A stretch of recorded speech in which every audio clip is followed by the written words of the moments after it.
Hey everyone, welcome back. This is AJ. I wanted to welcome you back to Disc 2. This is Disc 2 of the Dive Media discussion around racial prejudice and all of the things that are going on in our nation right now. So, again, please sit back and enjoy as the Dive Media hosts discuss topics centered around racial injustice, systematic oppression, and all of the things, and we will continue to bring it to you from a kingdom perspective. So, once again, thank you so much for supporting us, and we hope that you all enjoy.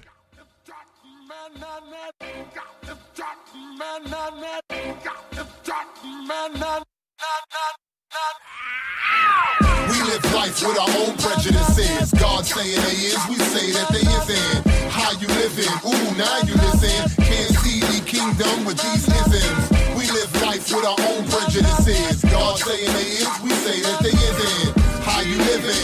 How you living? These isms. Why don't we let his word penetrate us? It's absurd. So with that being said, because it actually was a news article that we did the show on. Again, it's the reason that I bring that up is because a lot of you probably have seen the news and have seen the videos, and a lot of the destruction, right, and vandalism is being perpetuated actually by white folk. And they're coming out there in their all black tactical gear, even some with umbrellas to block drones. If you see them with umbrellas, that's so that the drones and cameras can't do facial recognition. And they're breaking store windows, and they're spraying Black Lives Matter, and they're doing a lot of different things. Those people are liberals. Those are not conservative. Those are the Antifas of the world that is doing stuff like that.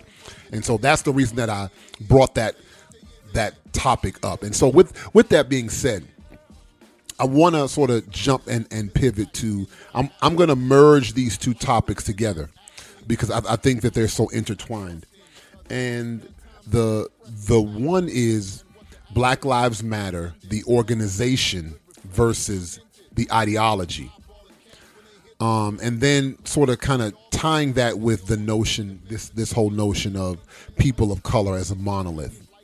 Again, we also did a show on Black Lives Matter, and, you can go back and look through our catalog as well. I'm not here to do any advertisement, I promise. I mean, you. if we plug in shows, She Works got plenty of, and all of our shows, right? We can plug too. I promise you, I'm not here to do plugs. I told Tina that nobody does plugs on the show, and here I am. But what's the name of your show again? AJ and the Pips. No, I'm just kidding. That's an interesting thing that you just. Were you done? I'm sorry, I thought you were done. No, I was just going to lay out the sort of the topic, this sort of next topic. But then you can definitely jump in, man. I just want to say that Black Lives Matter. There is an ideology that people want to, preserve Black life, and then there's an organization that has, and I think it's related to your previous point, that has a particular agenda. That is not always aligned with that ideology. And so I think, for those of us who walk with the Most High, and if we choose to follow God, there may be times in the esteeming of the ideology, we may have to break ranks with that organization. That's going to piss some people off, because I know folks rock with BLM Inc. all day, all night. For those of you who live in the DMV, Muriel Bowser just had 16th Street painted with that joint. She just had the boss move. She went for his neck. Yeah. That was a drop the mic move. I wish she would have devoted some of those funds to Ward 8, but that's just me. You know what I'm saying? Say it again. But so with that being said, what are you guys' thoughts on BLM Incorporated as opposed to just the ideology of valuing Black life? Well, I think that's a issue everywhere. We just got finished talking about that with Republicans and Democrats. It's a human habit. There's the organization, but then within the organization, you have pockets, you have circles. That there's the federal or the corporate mission, and then you got all these people who want to have their own interpretation of the mission. It's no different than believers. We have Baptists, we have Catholic, we got 50 million different names, that all want to go in this unique little way. And we have to understand the difference between Here's the mission, the corporate mission, and then it's okay to have your personality, but your personality does not interpret the mission. And I think that's something that as believers we have to understand that at the end of the day, like for instance, my wife and I, we have a corporate mission, so to say. We have a running theme for our family, but then there are times we disagree. And then there are some times I want, you know what, oh yeah, I'm coming in here, I'm tightening my belt up, I'm going to stomp through this door. She going to know my name. Right? She gonna know she ain't never met me before. And then the Lord be like, okay, but what do I want? Right? The usual quotes of being a Christian man. Like, but Lord, but look what she did though. Okay, but what is my corporate standing? Okay, I gotta die to myself. But I hey, I'm just letting you know I don't like it though. Anyway, Denise, I love you. Their camera, their camera's getting ready to go off, and when it comes back on, it's just gonna be Danita on the screen. Like, hey, well, what happened to Demario? Oh yeah, he had something he had to go do. He had to go. I had a headache, brother. It was a hard day. Yeah, I just wanted to speak to the ideology, and I started thinking about like a child, like when you think about like children who are brought up in homes where they're told that they're stupid and they're told that they're ugly and they're told that they're not going to be anything, and how powerful, words are. And then when you think about a child that's brought up in a home where they're smart, you're beautiful, you're going to be something, and they're being groomed in a particular way. I think the ideology needs to continue to be said. I don't think that all of the stances and all of the activities surrounding the organization are necessarily ones that I align with, but I think that Black people need to be told that their life matters, because there's so many instances where you're seeing Black lives devalued.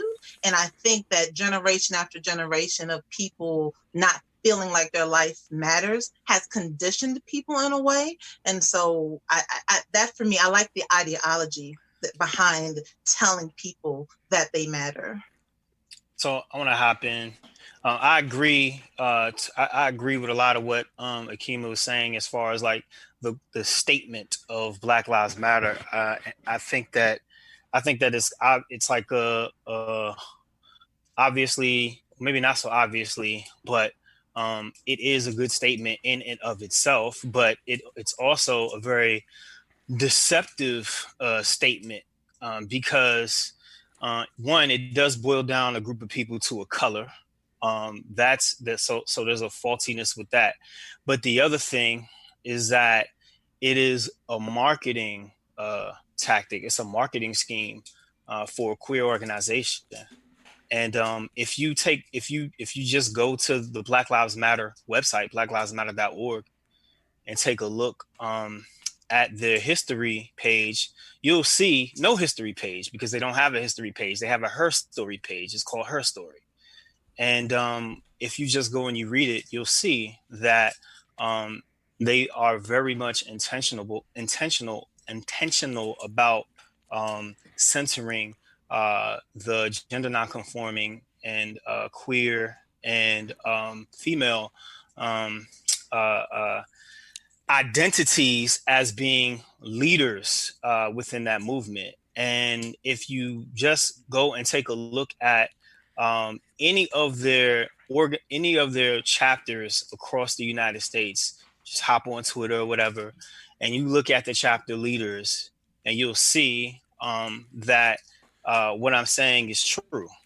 And my issue behind that is that that they, as an organization, are trying to champion some kind of revolution. But the problem is that there is no revolution if you cannot, if there's no order, and if there's no focus on the Black man, who is and this gets into all kinds of different viewpoints, but at some point there has to be a recognition and not a denigration of patriarchal energy, and also the ability to teach your children and having an intergenerational plan. So you pass down culture and you pass down wealth, economics, resources, thought. They don't have that plan. They do not have the ability to raise their own people. Therefore, it's a plan doomed to fail. So I do have an issue with the organization of Black Lives Matter, because they really do. And it's really sad. It's really sad. But ultimately, it is a clout chase, because there is going to be a pivot once all of this energy dies down. Because if you just look over the landscape of pop culture or what's going on, whatever happens, like the only time a man, a black man, a straight black man, it receives any kind of real promotion these days is when they die. Other than that, that's it. And so, yeah. This is part of the reason that that I think it's really important that we not just jump into certain organizations. Mm-hmm. When we look at the history of this country, there's been a habit of creating controlled opposition. There's been a habit of infiltration. There's been a habit of actually, from the fore, creating organizations made to look like they belong within a particular group, and then being able to control it from within. And it's unfortunate, but that's the way it is. So that's why we need to look at what our principles are. So when it comes to our own ethnicity, and a lot of people will say, no, I'm Christian before I'm black. But if you look at Acts 17, God says that he deliberately made your ethnicity. Like, your ethnicity isn't meaningless. You know, the Israelites, he actually, as somebody was saying earlier, he actually communicates to nations of people. You know, there are nations of people that need to offer a reckoning. So he values nations of people.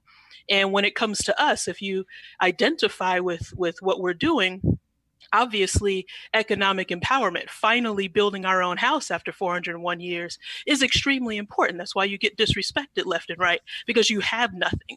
You've been building other people's houses for 401 years, and there's a homeless shelter there for you. So, and then when it comes to being a believer, there have to be principles that we live by regardless of the names of these organizations. So yeah, we need to be really, really careful in terms of what we align ourselves with. And I'll go ahead and I'll stir the pot just a little bit, man. I'll go to the other side of this, man, and I'll be brave.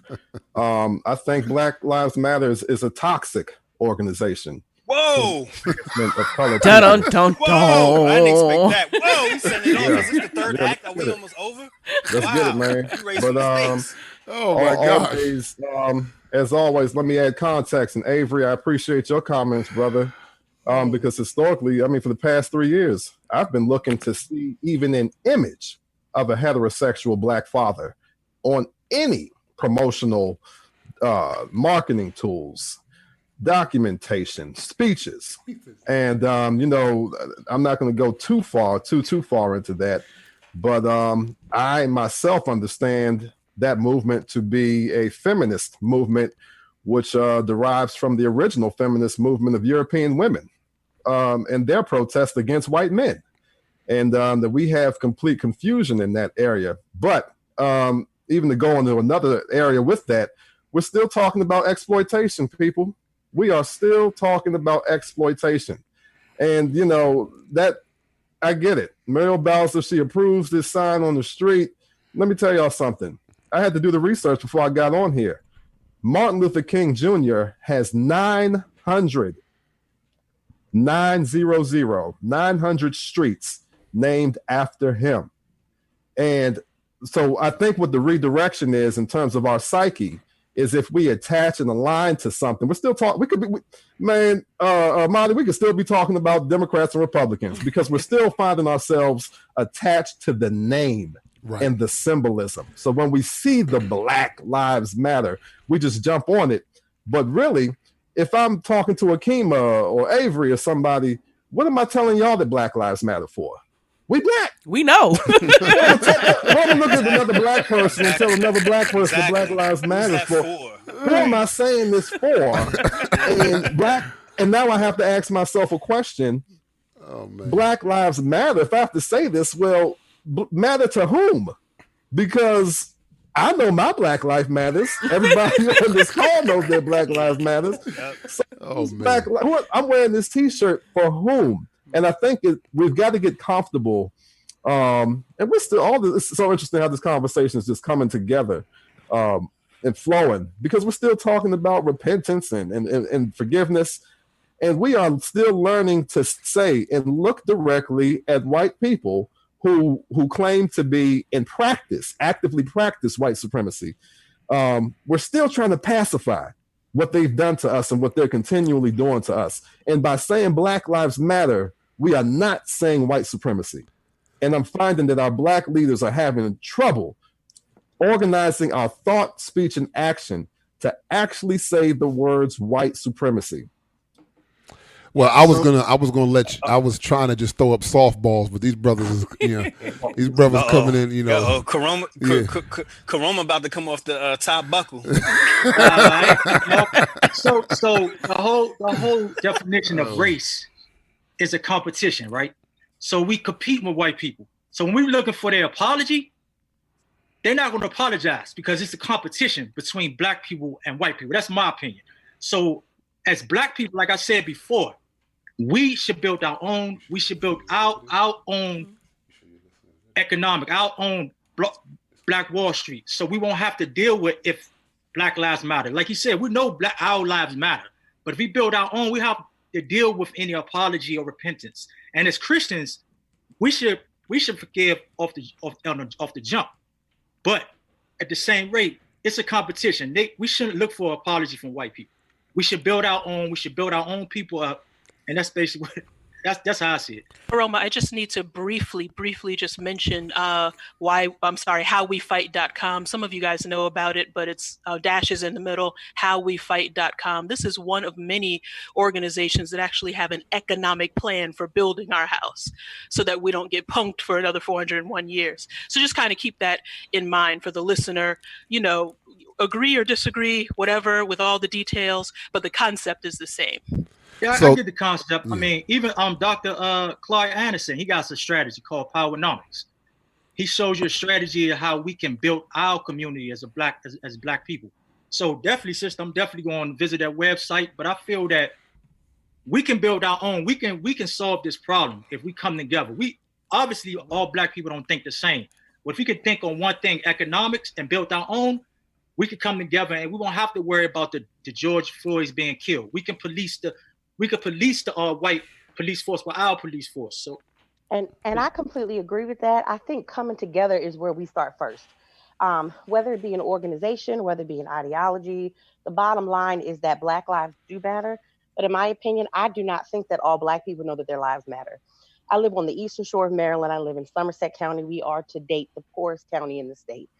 The oppression here of Black people and the mentality that the Black people have here is completely unbelievable. And until you live amongst people who do not realize that their life matters, that they have rights, then your whole mind shifts when you are around a group of Black people who do not truly understand what it means when you say your life matters. And so I think that is probably one of the places we need to start, be it this organization, that organization. I can't really speak to all of that. But what I can say is that I think that those of us who do know that our Black lives matter, it is our responsibility to start that message and actually teach people what that means. Like, what does it mean when you say a Black life matters? What does it mean to people here who live in trailers with no running water? I know people who do not have running water in their homes. What does it mean to you when I say to you, ma'am, your son's life matters, your life matters? They have no idea what that means. And so I think that if this is going to be more than a moment, we don't want this to just be a moment. This needs to be a movement. And so if we want Black lives mattering to be a movement, then we are going to first have to unify the people. We're going to have to first meet the needs of the Black community. We're going to have to first help people understand that, yes, you're a child of God. Yes, your life matters. Yes, your child life matters. No, you do not have to be of the 60% of people who are listed as special ed in this state. You do matter. So I think that is something that we need to consider. What are we going to do to help build this community up? Because if we're divided within ourselves, we're not going to move anywhere. Meg, thank you so much for that. That was a really good mic drop for that particular topic, because that was a really good way to sort of curb that that part of the discussion, because the Black Lives Matter Inc. is, Mikhail just went out, you called it toxic, but it's definitely people, and that's why I wanted to separate it from the ideology, just because it's, I think, a group of people who took advantage of true desperation. There are, you're exactly right. There is a, desperate group of people that have been oppressed, and naturally when people are oppressed, they will grasp for anything. Right? When they are oppressed, they will grasp for anything. That's why you see a multitude of quote unquote Messiah figures at the time of Christ, because you had an oppressed Hebrew people that were looking for anybody who was going to give the kingdom back to Israel. They're like, yo, who's next? We'll follow. We don't care what you're talking about.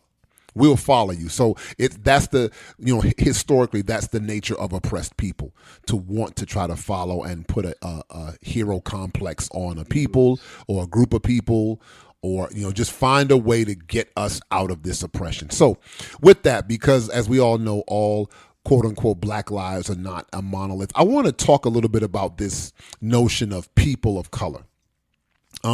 It's not really a ideology that I get with. I'm not really a fan of it, because what it does is it flattens people groups into one little pancake.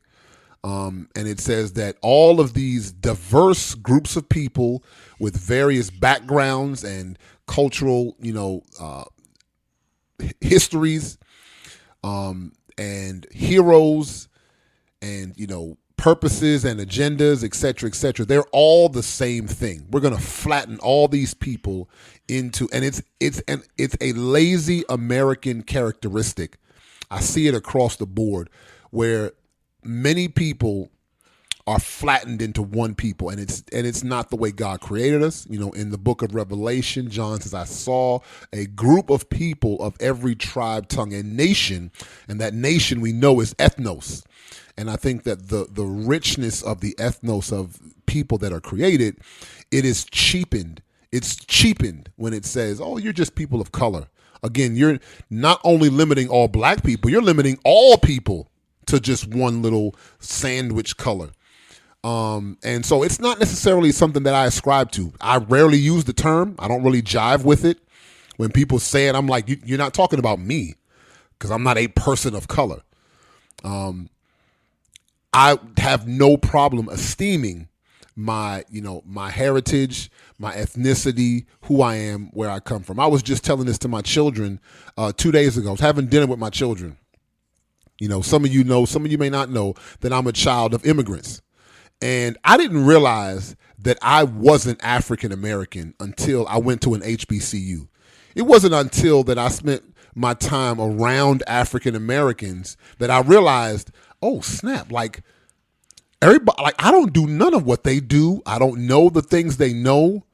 The things that are valued and esteemed, I didn't value and esteem those things, and vice versa. And it was at that moment I realized, well, wait a minute, African Americans are not a monolith, right? Because we try to just sandwich all African Americans into a monolith. And going to an HBCU will teach you that. Right, exactly. Had I not gone to an HBCU, I may not have known that. And so I want to throw this out. What are you guys' thoughts on this concept of man and woman of color, people of color, blah, blah, blah, blah, blah, as a way to essentially sandwich all non-white people into this kind of other category? When you're taking a test, it's A, B, C, and other, you know what I'm saying? Everybody who's in this other category, we want to sandwich you into this ambiguous people of color terminology. What are you guys' thoughts on that?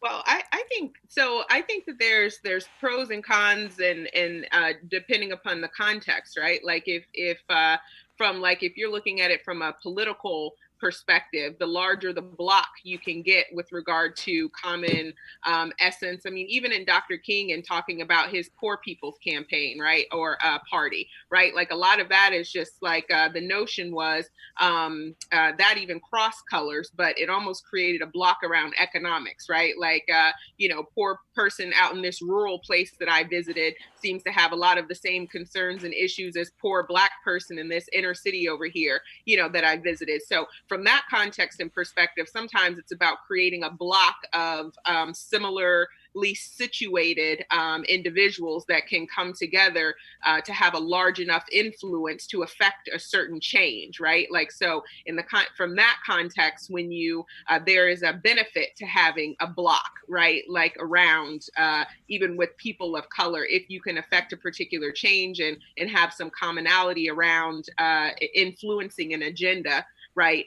Or systems, and have that kind of power. I think that that's where there is a benefit. Now, where I don't think there's a benefit is that the experience from different people of color and groups are very different. The Black African descent experience and institutionalized racism does not have the same meaning for every people group that is lumped into people of color. Right. And so some of the things, even when you start talking about affirmative action and, minority and things like that, it almost the notion gets diluted because we are not all talking or coming from the same context. Right. Like when you start talking about affirmative action, there isn't the same defrauding, right, history that comes with every group of color in the U.S. And so that's where I think it becomes a detriment because by lumping it all together, a lot of times, even this diversity and inclusion, that title, it just seems like it has become everything but Black, right? Everything but trying to look at the whole notion of the fact that, you have disenfranchised and disconnected a group of people for so long with institutions and systems, et cetera. And, trying to include at that point, it's not the same approach. Like you don't engage every group in the same way because every group has not been defrauded in the same way, right? Like, so I think it waters it down. So those are the two sides of it, where it benefits, where it's beneficial, and then where I think it's a detriment. It's almost like everything has a secret meaning. You can't, it's like every word has a dual meaning. So it's like, I don't even want to say nothing because, Black Lives Matter don't really mean Black Lives Matter. Inclusion doesn't really mean just, I want to be inclusive. Right. No, it means a whole nother set of other things. So, it's like it's just this political game with just these buzzwords and all this terminology. And, that's why I appreciate you educated people on this panel, because I swear, because I knew who I was getting down with. I had to go study. I had to go research. I had to go read. I had to go look stuff up because there were just some things, I'll be honest, I was very ignorant to. I'm not a very political driven person. My life is very simple. I'm here with kids all day. And so when listening to some of the ATI episodes, when you guys were going in about the different topics of, Black Lives Matter and inclusion, I'm like, we were having a conversation about, woke culture. And so I'm like, well, what's wrong with woke culture? Oh God, I'm sorry I asked that question. No, what I thought woke culture is not what it is. And so, I know we did an episode, here's my shameless plug for She Works. Y'all check us out, right? We did an episode about crunchy moms, right? Vaccinations and different types of things. Uh-oh. I had considered that to be a little woke, but clearly not the woke. So everything has a separate meaning, a secret code. And now I don't want to say nothing else because you just never know. Without doing your research, without doing your due diligence, Facebook, YouTube, Instagram, Twitter, that's not where you get your research. Get into some scholarly books, dig up articles, get into some factual, evidence. If you don't know, call people on this call here, because I'm sure they will gladly walk you through, decades of history, for that. But people of color, marginalized, everything has like a separate extra meaning. So I really don't know what to say about it, to be honest. Janita, I just want to mention that there's a principle, though, that people can kind of follow. That has a historical context. And I think that when we think about that principle, then it's easier to understand all of this information.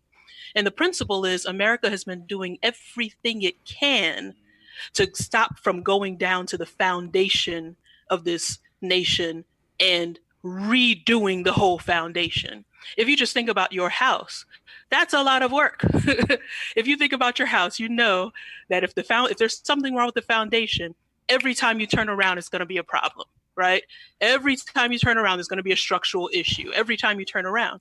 And so it's a lot for a country to say we built on top of a faulty foundation. Let's go back down there and reestablish the way that we function as a nation. So I'm saying all that to say, when it comes to what organizations or terms to use or not to use, one thing America has been consistent about, and that drives these types of organizations and terms, is staying away from getting down deep and redoing the foundation. Yeah, Oh, that's good. I want to say that the somewhat good thing, I want to reiterate, the somewhat good thing about this term Black Lives Matter, and I say somewhat on purpose, is that one of the things I can appreciate about it is that it encourages people to use, and I hate to say this, but to use the word black. And the reason why I hate to say it is because black is a color. And that gets into a whole thing. That's a whole nother episode. Stuff. But my point behind that is that I can recall, even for me growing up in my 20s, I would be hesitant in saying the word black around people who weren't black. I got out of that when I got into my later 20s or early 30s. Not you. Mid 30s. But I just remember the term, it's like a term, it's an embarrassing term. And to be quite frank, because of the meaning of the term black in any other context, just about except for people, it is a bad term. It is a bad term, and it was meant to be that way. Again, whole nother conversation. My point is that this term people of color, and I just know from participating in this society that term is used in place of using the term black, because it's I would say it's largely black people, but it's white people too. But it's definitely a lot of black people that are like this.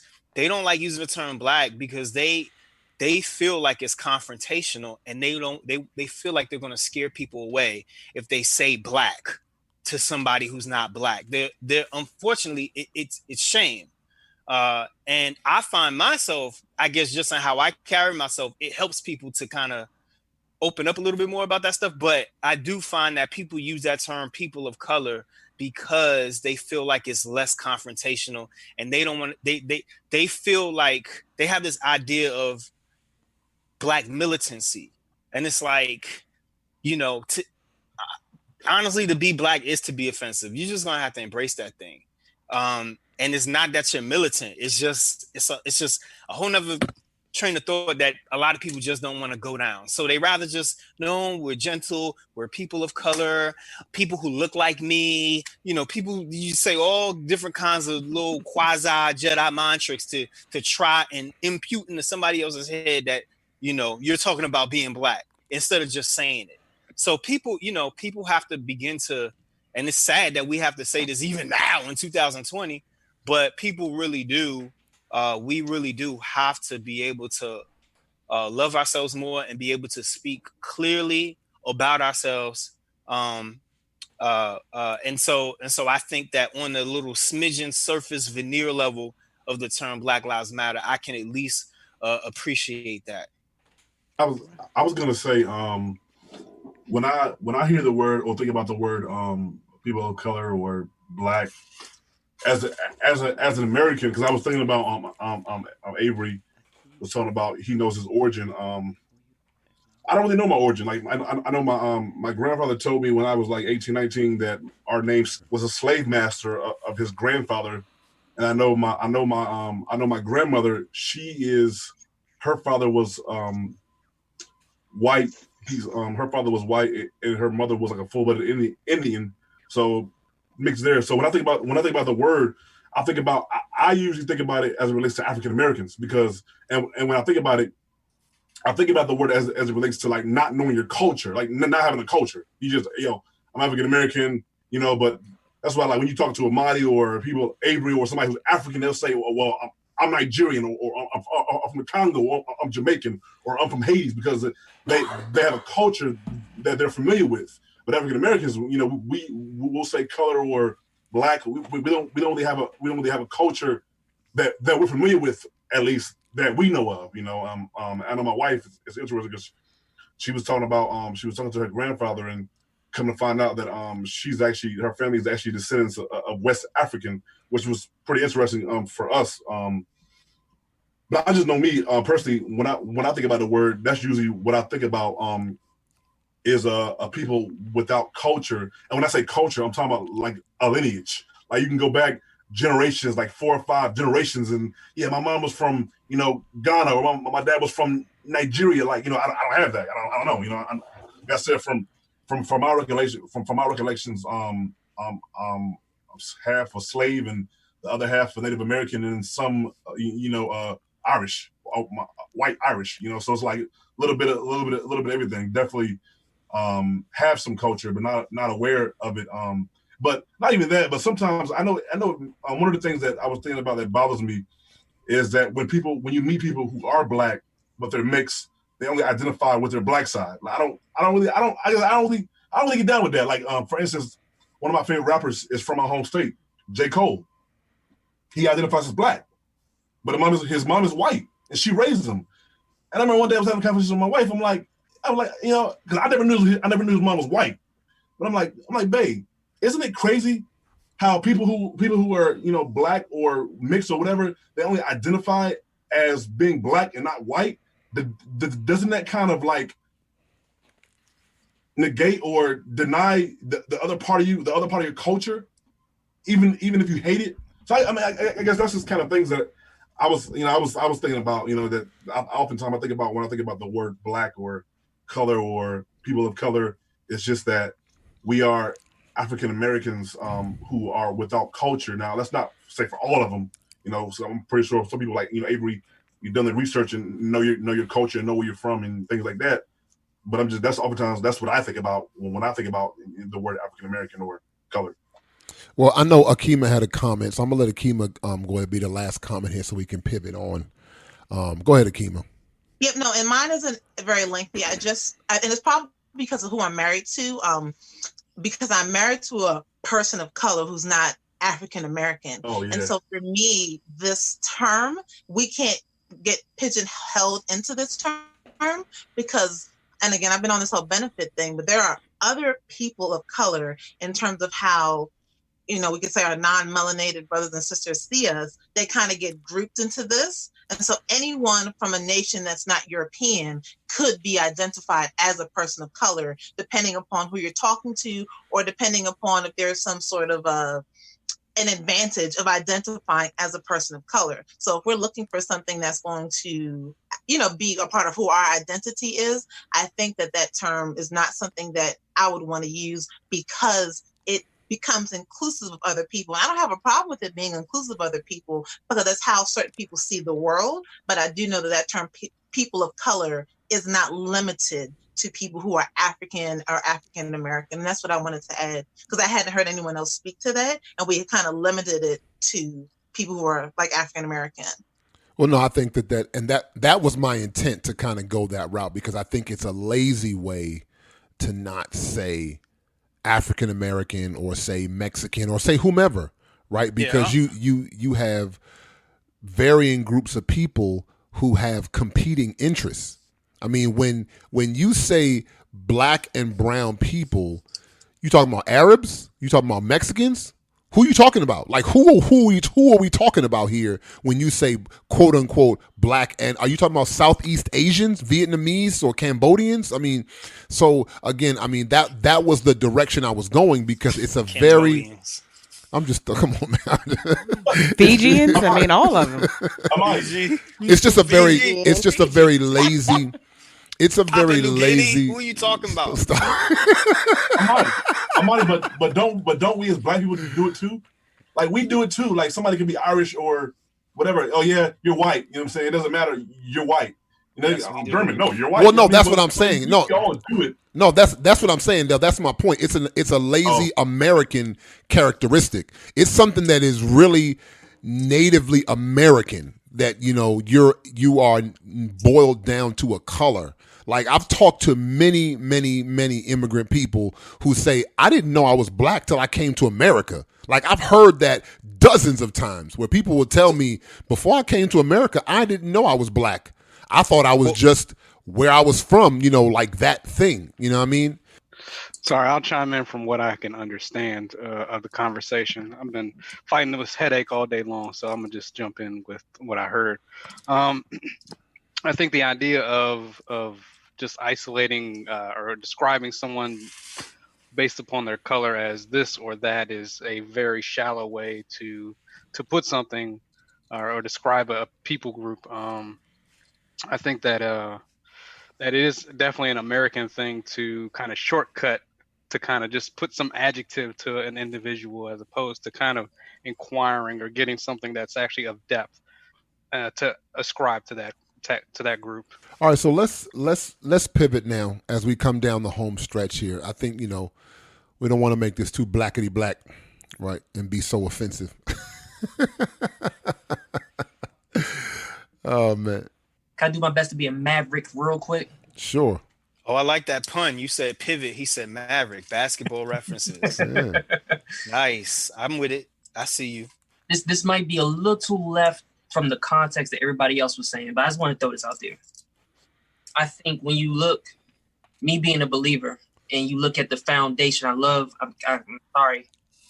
Everybody else on here really knows each other. I really don't know too many people on here. I apologize. So someone was talking about foundations. Who was that, Denise? She was talking about that humanity doesn't, or America doesn't want to get back to really accepting that, you know what? This whole thing was wrong, right? You started this thing off wrong. You know what? This whole thing was all wrong. You know what I mean? I had to realize that in my own marriage as a man. I had to, one day, I admitted to my wife, I was like, you shouldn't have married me when we got married. Uh-oh. If I was your daddy, you was my daughter, I would tell you, hell no. You know what I'm saying? I had to accept it as a man. Like, you know what? My foundation was whack. And that's why I love this woman, because she ride or die with me through that. I say that to say, that's my metaphor to say. I want to say he wasn't a project. I didn't marry a project. Yeah. She like, let's set the record straight. Let's set the record straight. And for the ones in the back. It's own work, and yes, we don't marry projects. That's another episode. On She Works. I'm works. We'll talk. So I say that's my metaphor to say is that I think the foundation of race, the definition of God's definition of race, has been completely lost. Is not. I don't know who else would agree with me on this philosophy, but if you go, God deals with race from Genesis all the way through Revelation. Jesus was very, very blunt about how he dealt with race too. He called a woman a dog, right? To get her to stop looking at your race and look at the principle, because race submits to the principle. To come out of that position of being dominated by another person. Yeah. He engaged in that conversation to see, can you come out of that? Do not be dominated by what they're saying and step into your citizenship as a kingdom citizen. Don't be dominated, because their system functions off race. But I say to say that when you look at Genesis chapter 1, verse 26, God says, let us make man. Man was the species. That's the principle. We're a species. Let us make man in our image and after our likeness. And that's how he qualifies the species. If you're functioning in my image, my character, and you're functioning in my nature. And then it goes further and says that God made them. So before he even said male and female, it said God made them.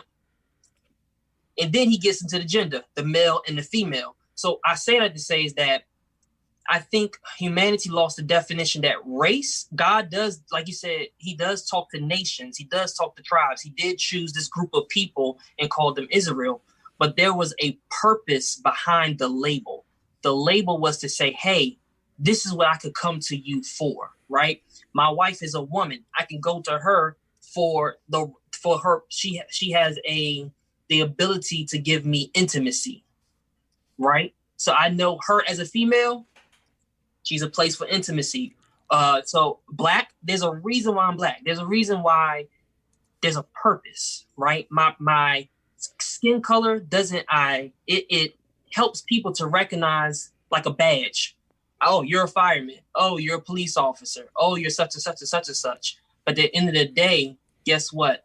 It was just a function. It was just to help people see that you function in this role, opposed to that's really not your identity. Your identity is your nature and your character.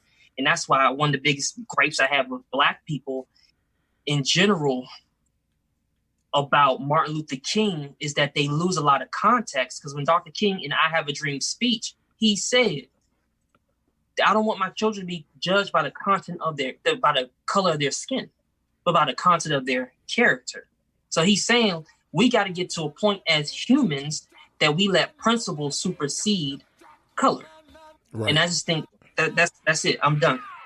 And that, ladies and gentlemen, was disc 2. That was our disc 2 of the Dive Media Roundtable discussion around racial oppression and the systematic prejudice that's been going on in our nation.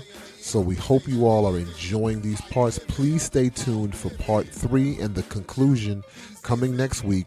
Again, we do thank you all for supporting us. We thank you for listening. Please like and subscribe to all of our shows and check out our website, divemedia.co. That is divemedia.co. And you can go and listen to all of our shows there. We have a Patreon as well, Dive Media 1. That's patreon.com/DiveMedia1. Thank you for listening. Thanks for your support. And until next time, bye-bye. How you living? Ooh, now you listen. Can't see the kingdom with these isms. We live life with our own prejudices. God saying they is, we say that they isn't. How you living? How you living?